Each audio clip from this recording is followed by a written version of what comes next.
And now we begin Volume 3, Chapter 1, Lord Krishna's Daily Activities.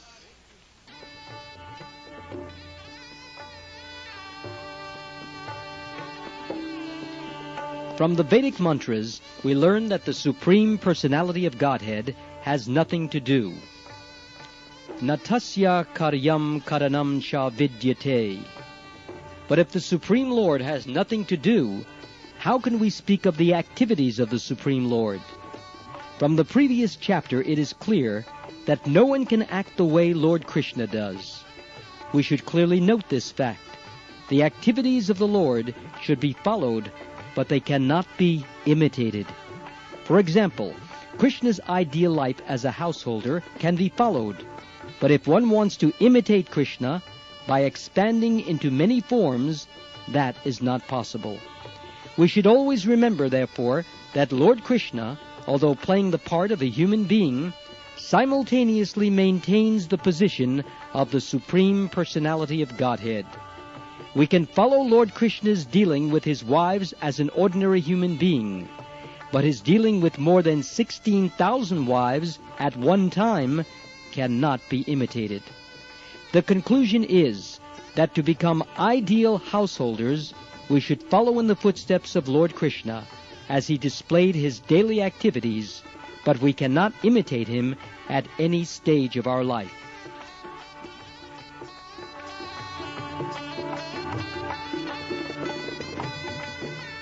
Lord Krishna used to lie down with his 16,000 wives, but also he would rise from bed very early in the morning, 3 hours before sunrise. By nature's arrangement, the crowing of the cocks warns of the Brahma Muhurta hour. There is no need of alarm clocks. As soon as the cocks crow early in the morning, it is to be understood that it is time to rise from bed. Hearing that sound, Krishna would get up from bed, but his rising early was not very much to the liking of his wives. The wives of Krishna were so much attached to him that they would lie in bed embracing him, and as soon as the cocks crowed, Krishna's wives would be very sorry and would immediately condemn the crowing.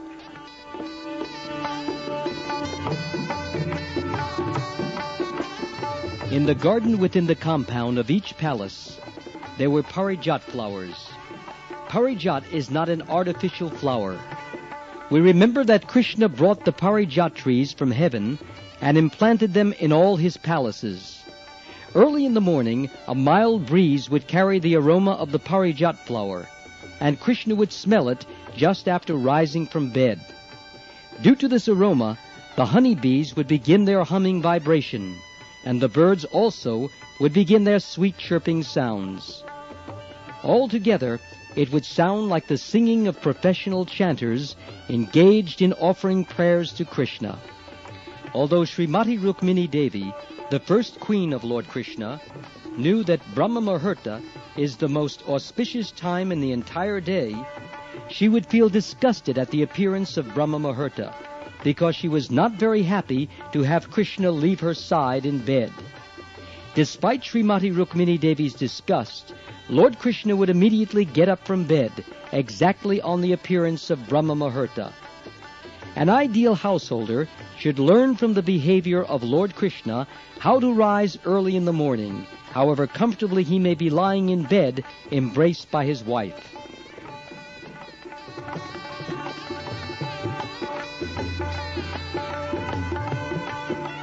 After rising from bed, Lord Krishna would wash his mouth, hands, and feet, and would immediately sit down and meditate on himself. This does not mean, however, that we should also sit down and meditate on ourselves. We have to meditate upon Krishna, Radha Krishna. That is real meditation.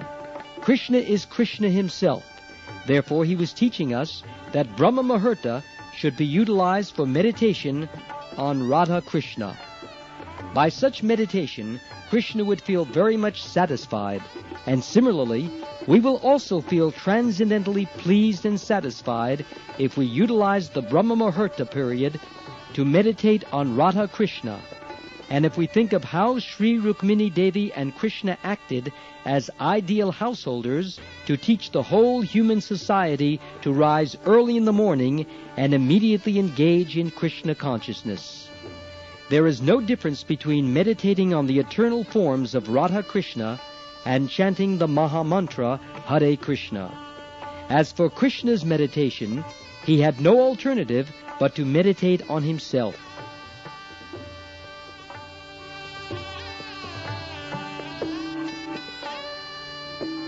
The object of meditation is Brahman, Paramatma, or the Supreme Personality of Godhead. But Krishna himself is all three. He is the Supreme Personality of Godhead, Bhagavan. The localized Paramatma is his plenary partial expansion. And the all-pervading Brahman effulgence is the personal rays of his transcendental body. Therefore, Krishna is always one, and for him there is no differentiation. That is the difference between an ordinary living being and Krishna. For an ordinary living being, there are many distinctions. An ordinary living being is different from his body, and he is different from other species of living entities. A human being is different from other human beings and different from the animals. Even in his own body, there are different bodily limbs. We have our hands and legs, but our hands are different from our legs. The hand cannot act like the leg, nor can the leg act like the hand. The eyes cannot hear like the ears, nor can the ears see like the eyes. All these differences are technically called svajatya vijatya.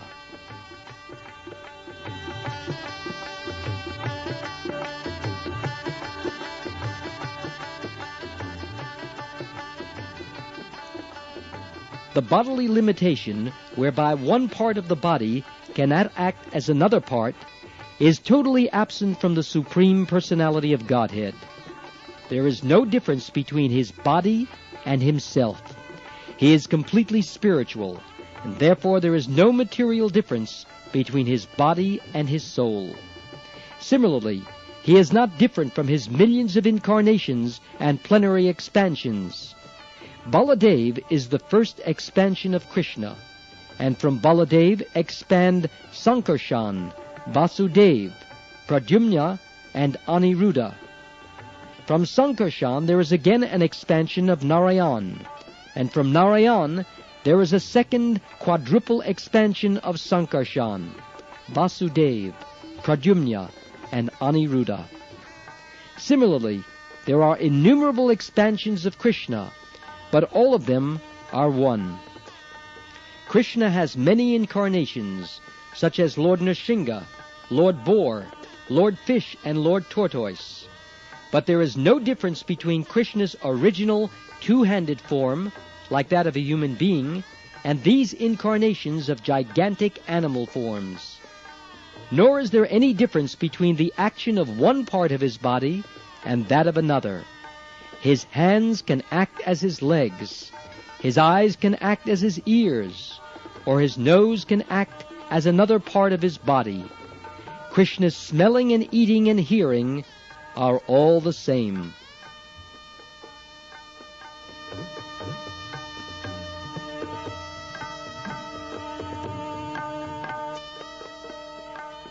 We limited living entities have to use a particular part of the body for a particular purpose, but there is no such distinction for Krishna.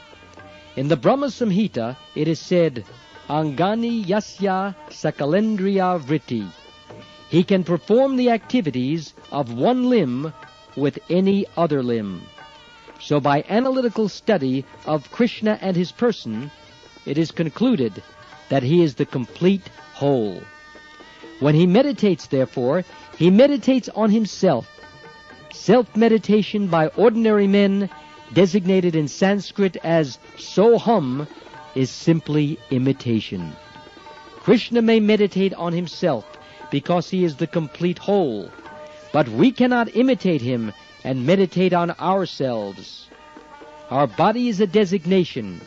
Krishna's body is not a designation. Krishna's body is also Krishna. There is no existence of anything foreign in Krishna. Whatever there is in Krishna is also Krishna. He is therefore the supreme, indestructible, complete existence, or the supreme truth.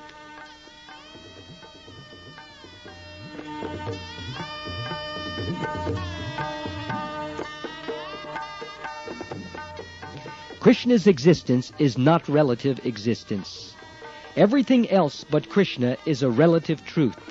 But Krishna is the supreme absolute truth. Krishna does not depend on anything but himself for his existence. Our existence, however, is relative. For example, only when there is the light of the sun, the moon, or electricity are we able to see. Our seeing, therefore, is relative, and the light of the sun and moon and electricity is also relative. They are called illuminating only because we see them as such. But dependence and relativity do not exist in Krishna. His activities are not dependent on anyone else's appreciation, nor does he depend on anyone else's help. He is beyond the existence of limited time and space, and because he is transcendental to time and space, he cannot be covered by the illusion of Maya, whose activities are limited. In the Vedic literature, we find that the Supreme Personality of Godhead has multipotencies. Since all such potencies are emanations from him, there is no difference between him and his potencies. Certain philosophers say, however, that when Krishna comes, he accepts a material body. But even if it is accepted that when he comes to the material world, he accepts a material body, it should be concluded also that because the material energy is not different from him, this body does not act materially. In the Bhagavad Gita it is said, therefore, that he appears by his own internal potency, Atma Maya.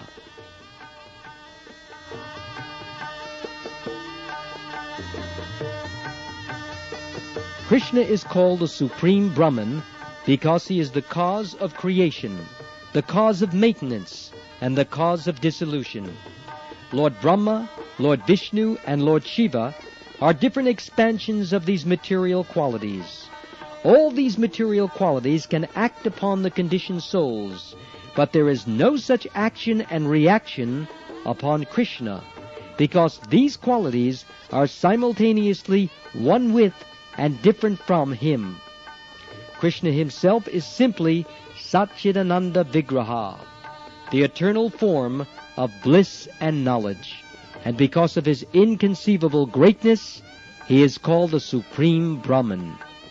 His meditation on Brahman or Paramatma or Bhagavan is on himself only, and not on anything else beyond himself. This meditation cannot be imitated by the ordinary living entity.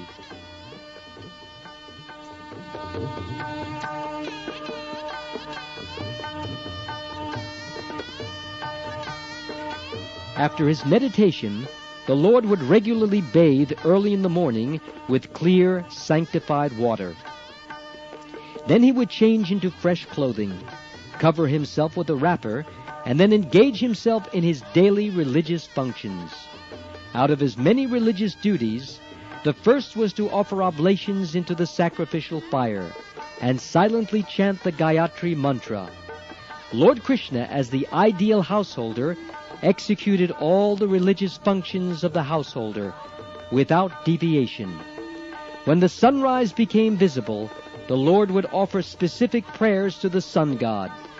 The sun god and other demigods mentioned in the Vedic scriptures are described as different limbs of the body of Krishna, and it is the duty of the householder to offer respects to the demigods and great sages as well as the forefathers.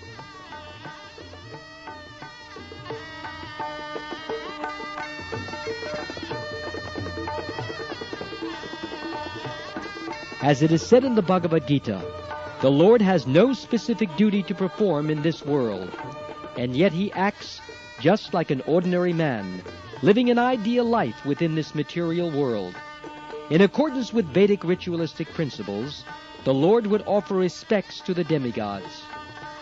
The regulative principle by which the demigods and forefathers are worshipped is called tarpan, which means pleasing. One's forefathers may have to take a body on another planet, but by performance of this tarpan system, they become very happy wherever they may be. It is the duty of the householder to make his family members happy, and by following this tarpan system, he can make his forefathers happy also. As the perfect exemplary householder, Lord Sri Krishna followed this tarpan system and offered respectful obeisances to the elderly, superior members of his family.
His next duty was to give cows in charity to the Brahmins.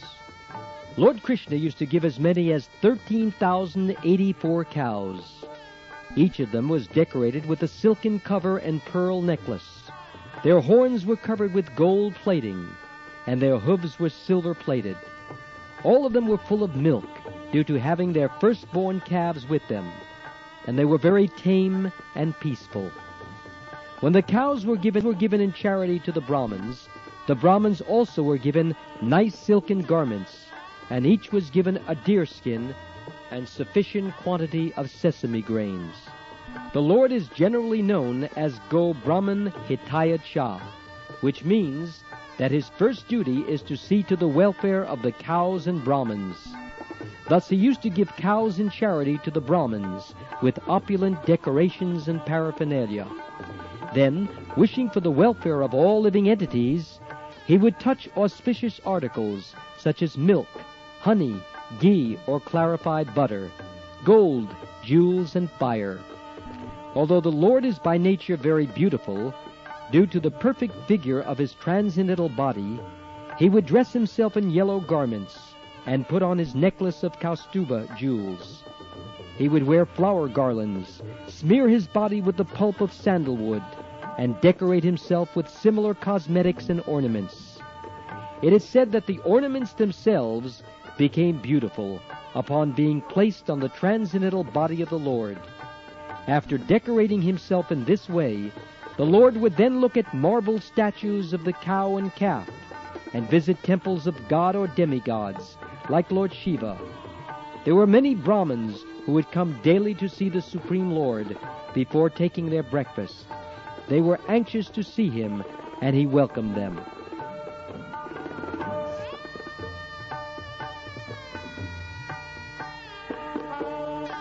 His next duty was to please all kinds of men belonging to the different castes, both in the city and within the palace compound. He made them happy by fulfilling their different desires, and when the Lord saw them happy, he also became very much pleased. The flower garlands, betel nuts, sandalwood pulp, and other fragrant cosmetic articles offered to the Lord would be distributed by him first to the Brahmins and elderly members of the family, then to the queens, then to the ministers, and if there were still some balance, he would engage it for his own personal use.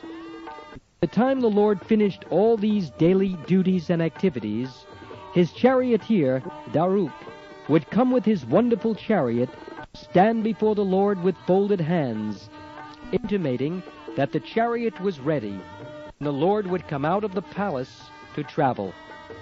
Then the Lord, accompanied by Uddhava and Satyaki, would ride on the chariot, just as the sun god rides on his chariot in the morning, appearing with his blazing rays on the surface of the world. When the Lord was about to leave his palaces, all the queens would look at him with feminine gestures. The Lord would respond to their greetings and smiles, attracting their hearts so much so that they would feel intense separation from the Lord.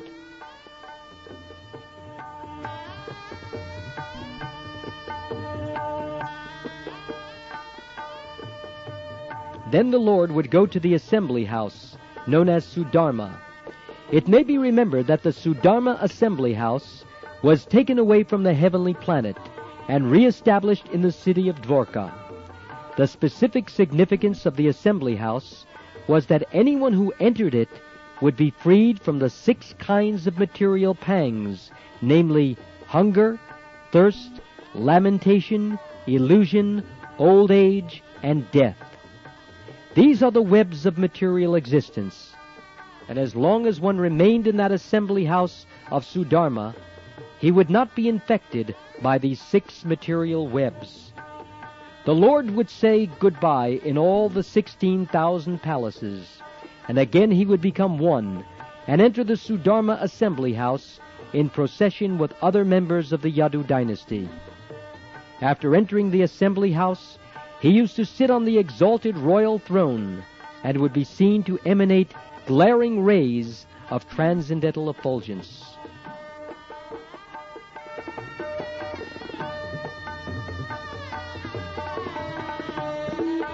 In the midst of all the great heroes of the Yadu dynasty, Krishna resembled the full moon in the sky, surrounded by multi-luminaries.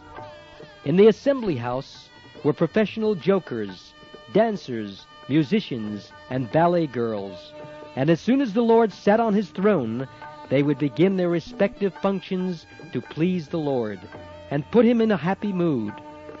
First of all, the jokers would talk in such a way that the Lord and his associates would enjoy their humor, which would refresh the morning mood.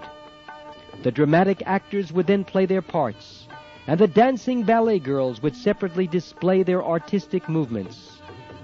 All these functions would be accompanied by the beating of mridanga drums and the sounds of the veena, flutes, and bells, followed by the sound of the pakavaj, another type of drum. Along with these musical vibrations, the auspicious sound of the conch shell would also be added.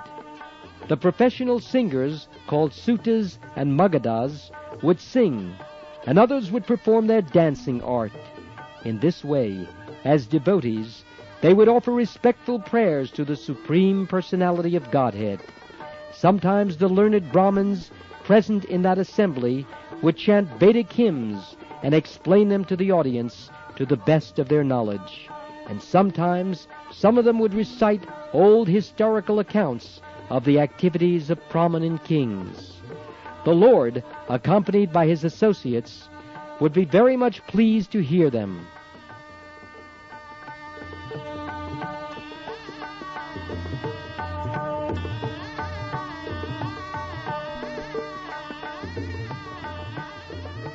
Once upon a time, a person arrived at the gateway of the assembly house, who was unknown to all the members of the assembly, and with the permission of Lord Krishna, he was admitted into the assembly by the doorkeeper.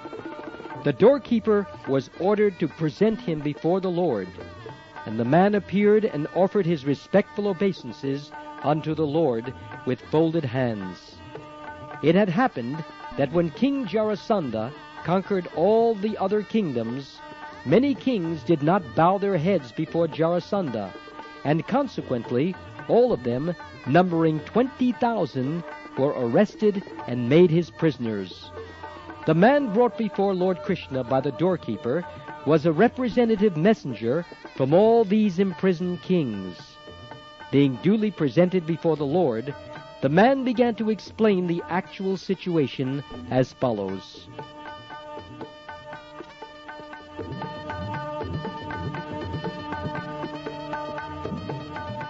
My dear Lord, you are the eternal form of transcendental bliss and knowledge.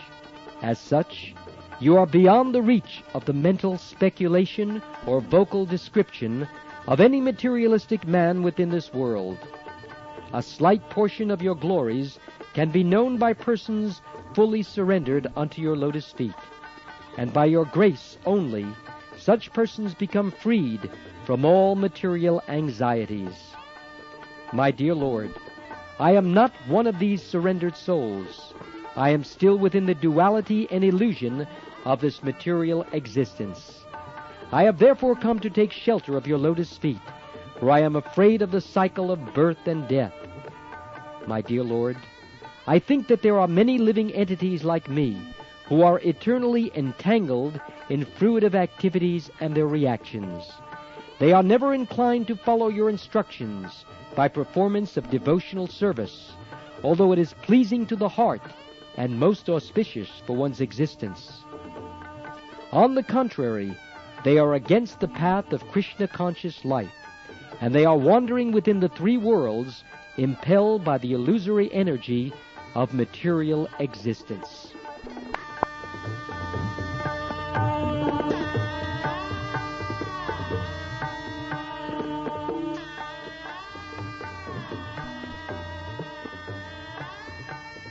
My dear Lord, who can estimate your mercy and your powerful activities?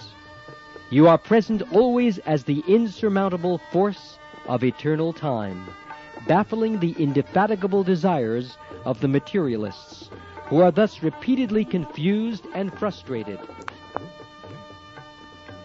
I therefore offer my respectful obeisances unto you in your form of eternal time. My dear Lord, you are the proprietor of all the worlds, and you have incarnated yourself with your plenary expansion, Lord Balaram. It is said that your appearance in this incarnation is for the purpose of protecting the faithful and destroying the miscreants. Under the circumstances, how is it possible that miscreants like Jarasandha can put us into such deplorable conditions of life against your authority? We are puzzled at the situation and cannot understand how it is possible. It may be that Jarasandha has been deputed to give us such trouble because of our past misdeeds, but we have heard from revealed scriptures that anyone who surrenders unto your lotus feet is immediately immune to the reactions of sinful life. I have therefore been deputed by all the imprisoned kings to offer ourselves wholeheartedly unto your shelter, and we hope that your lordship will now give us full protection.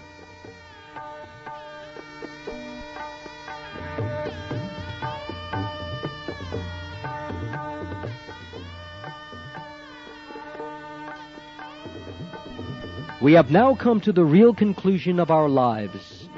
Our kingly positions were nothing but the reward of our past pious activities, just as our suffering imprisonment by Jarasandha is the result of our past impious activities.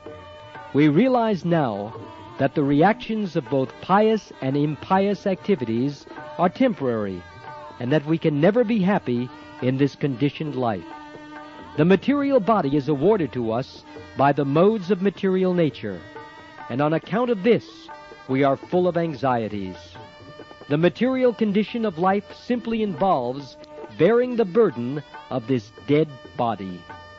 As a result of fruitive activities, we have thus been subjected to being beasts of burden for these bodies, and, being forced by conditioned life, we have given up the pleasing life of Krishna consciousness. Now we realize that we are the most foolish persons. We have been entangled in the network of material reactions due to our ignorance. We have therefore come to the shelter of your lotus feet, which can immediately eradicate all the results of fruitive action, and thus free us from the contamination of material pains and pleasures.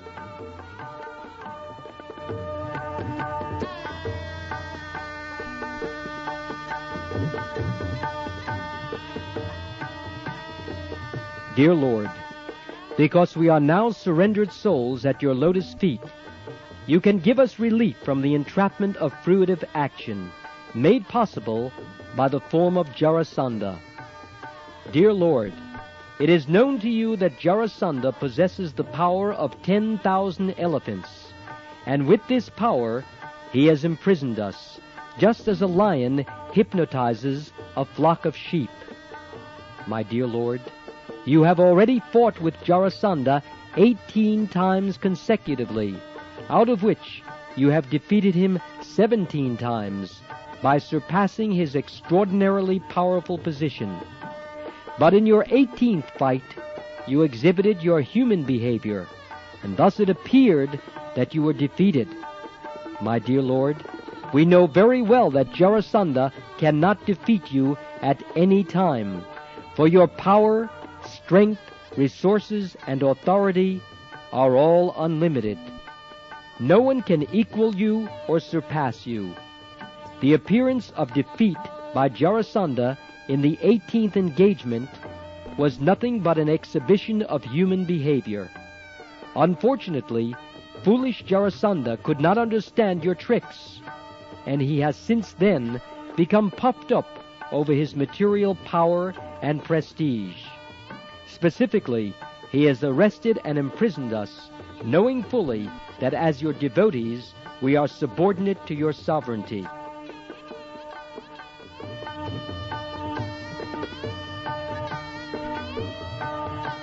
Now I have explained our awful position, and your lordship can consider and do whatever you like. As the messenger and representative of all those imprisoned kings, I have submitted my words before your lordship and presented our prayers to you. All the kings are very anxious to see you, so that they can all personally surrender at your lotus feet. My dear Lord, be merciful upon them and act for their good fortune. At the very moment the messenger of the imprisoned kings was presenting his appeal before the Lord, the great sage Narad also arrived. Because he was a great saint, his hair was dazzling like gold, and when he entered the assembly house, it appeared that the sun god was personally present in the midst of the assembly. Lord Krishna is the worshipable master of even Lord Brahma and Lord Shiva. Yet as soon as he saw that the sage Narad had arrived, he immediately stood up with his ministers and secretaries to receive the great sage and offer his respectful obeisances by bowing his head. The great sage Narad took a comfortable seat, and Lord Krishna worshipped him with all paraphernalia as required for the regular reception of a saintly person. While trying to satisfy Naradaji, Lord Krishna spoke the following words in his sweet and natural voice.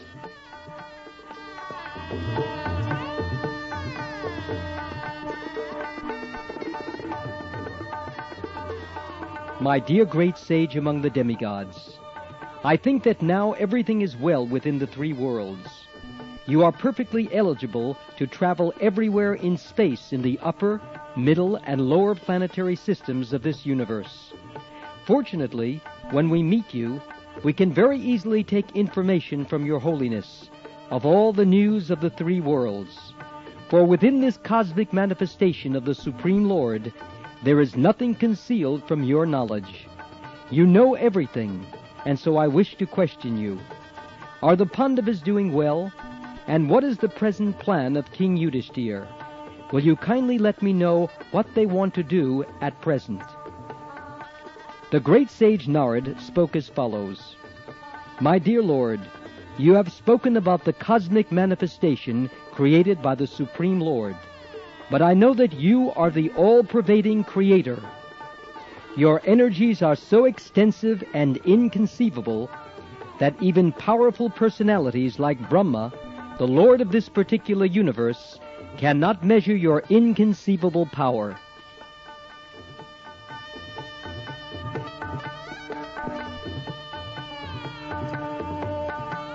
My dear Lord, you are present as the Supersoul in everyone's heart by your inconceivable potency, exactly like the fire which is present in everyone, but which no one can see directly. In conditioned life, every living entity is within the jurisdiction of the three modes of material nature. As such, they are unable to see your presence everywhere with their material eyes. By your grace, however, I have seen many times the action of your inconceivable potency, and therefore, when you ask me for the news of the Pandavas, which is not at all unknown to you, I am not surprised at your inquiry. My dear Lord, by your inconceivable potencies, you create this cosmic manifestation, maintain it, and again dissolve it. Only by dint of your inconceivable potency does this material world, although a shadow representation of the spiritual world, appear to be factual. No one can understand what you plan to do in the future. Your transcendental position is always inconceivable to everyone. As far as I am concerned, I can simply offer my respectful obeisances unto you again and again.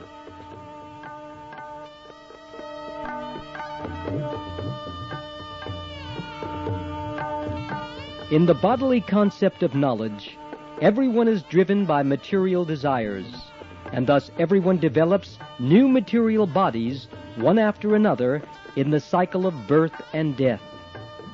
Being absorbed in such a concept of existence, one does not know how to get out of this encagement of the material body.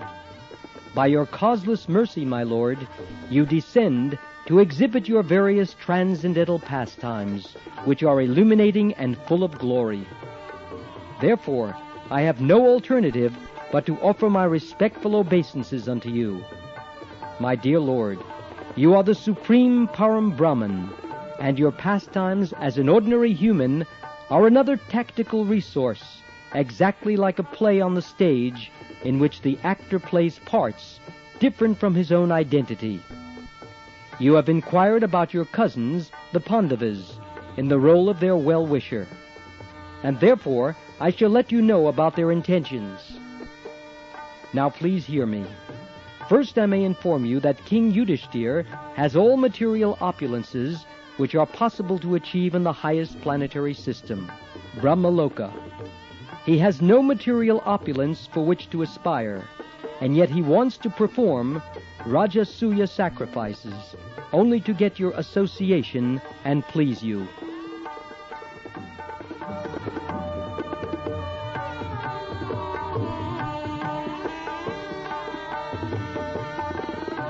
Narad informed Lord Krishna, King Yudhishthira is so opulent that he has attained all the opulences of Brahmaloka, even on this earthly planet.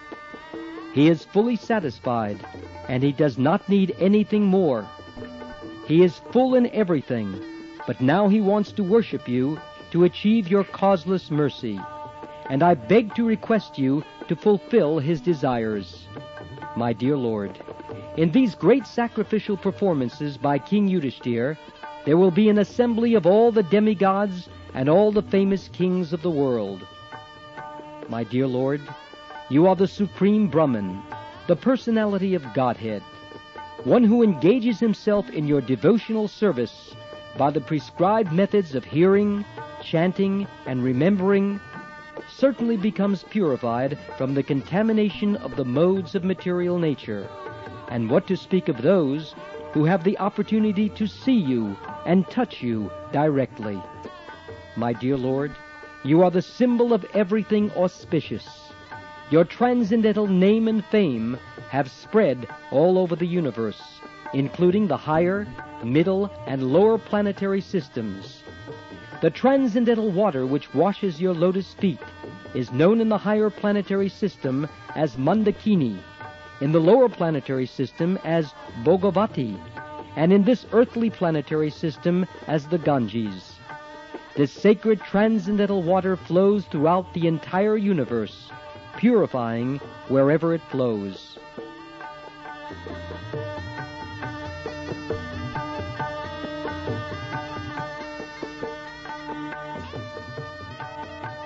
Just before the great sage Narad arrived in the Sudharma assembly house of Dwarka, Lord Krishna and his ministers and secretaries had been considering how to attack the kingdom of Jarasandha. Because they were seriously considering this subject, Narad's proposal that Lord Krishna go to Hastinapur for Maharaj Yudhishthir's great Rajasurya sacrifice did not much appeal to them. Lord Krishna could understand the intentions of his associates, because he is the ruler of even Lord Brahma. Therefore, in order to pacify them, he smilingly said to Uddhava, "My dear Uddhava, you are always my well-wishing, confidential friend. I therefore wish to see everything through you, because I believe that your counsel is always right. I believe that you understand the whole situation perfectly. Therefore I am asking your opinion. What should I do? I have faith in you, and therefore I shall do whatever you advise." It was known to Uddhava that although Lord Krishna was acting like an ordinary man, he knew everything, past, present, and future. However, because the Lord was trying to consult with him, Uddhava, in order to render service to the Lord, began to speak. Thus ends the Bhakti-Vedanta purport of the 3rd volume, 1st chapter of Krishna, Lord Krishna's daily activities.